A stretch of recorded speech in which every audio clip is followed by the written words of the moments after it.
नमस्कार, आपका बहुत बहुत स्वागत है मेरे चैनल दिलसान टॉक्स में। बिहार राज्य में होमगार्ड के लगभग 14,000 पदों पर, लगभग 14,000 इसलिए कह रहा हूं क्योंकि अखबार में दिया था 21 फरवरी को ही कि 13,500 पदों पर गृह रक्षक यानी होमगार्ड विभाग में भर्तियां की जाएगी।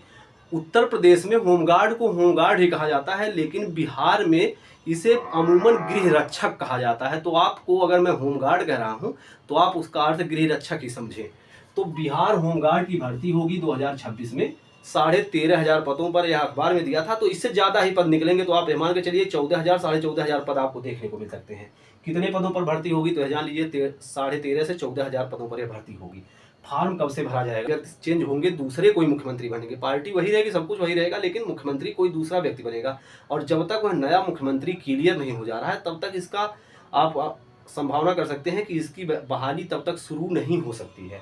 तो जो लोग ये कह रहे हैं ना अप्रैल में आ जाएगी, तो अप्रैल में श्योर न मानिए, या मानिए कि मई या जून तक बहाली शुरू हो सकती है। योग्यता इसमें कितनी? योग्यता चाहिए 12वीं पास। अगर आप 12वीं पास हैं, 10+2 वाला जो हिसाब किताब चलता है ना, 12वीं पास हैं, चाहे पुरुष हो या महिला हो, फॉर्म भर सकेंगे। आपकी आयु 19 से 40 वर्ष के बीच में होनी चाहिए। अच्छा, कुछ मतलब आरक्षित श्रेणियां भी हैं, उसमें आयु में कुछ छूट मिल जाती है, वह नोटिफिकेशन में आपको देखने को मिलेगा। हाइट कितनी चाहिए? पुरुष चाहिए 162 सेंटीमीटर और महिला चाहिए 153 सेंटीमीटर हाइट। ऊंचाई मतलब इतनी ऊंचाई होनी चाहिए, तभी आप कर पाएंगे। एक व्यक्ति कितने फार्म डाल सकता है? यह तो बहुत ही इंपॉर्टेंट सवाल है कि एक व्यक्ति कितने फार्म डाल सकता है।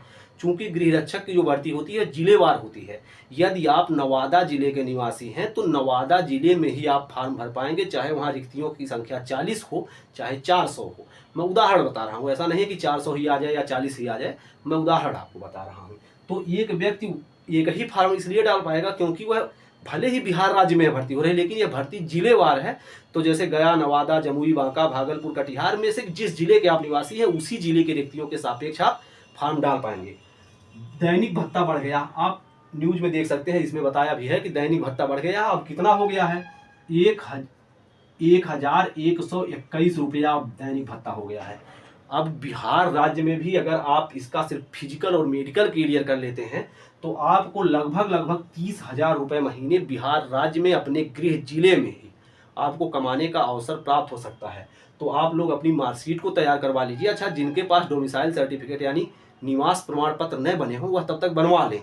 अगर आप नहीं बनवा पाएंगे तो फार्म नहीं डाल पाएंगे, तब तक आप इसके लिए बनवा लें। अब भत्ता भी 1,121 रुपये हो गया। देखिए कितना शुभ अंक है 1,121। तो आपको अपने राज्य में ही रहकर और वर्दी के साथ साथ, मतलब ये तो भत्ता है ना, इसके अतिरिक्त भी कुछ लाभ आपको हो सकते हैं जो पुलिस डिपार्टमेंट में वर्दी के साथ जुड़ा होता है, जिसको आप और हम नकार नहीं सकते हैं। तो यह मानकर चलिए कि दैनिक भत्ता भी बढ़ गया है। फार्म एक आदमी एक ही डाल सकता है, वो भी अपने जिले में डाल सकता है। अच्छा, एक बच्चे ने कमेंट में किया था कि टैटू जिसके हो, एक लड़के ने कमेंट किया था जिसके टैटू हो उसके क्या दिक्कत है? तो टैटू हल्के फुल्के छोटे मोटे टैटू से बहुत दिक्कत नहीं होगी, बड़े टैटू बनवाने पे आपको दिक्कत हो सकती है। तो छोटे मोटे टैटू से आप बहुत ज़्यादा परेशान न हो। अगर आप उसको हटवा सकते हैं, अगर बनवाए हो, अगर किसी तरह वो उसको हटने का तरीका, तो आप उसे हटाने का भी प्रयास कर सकते हैं।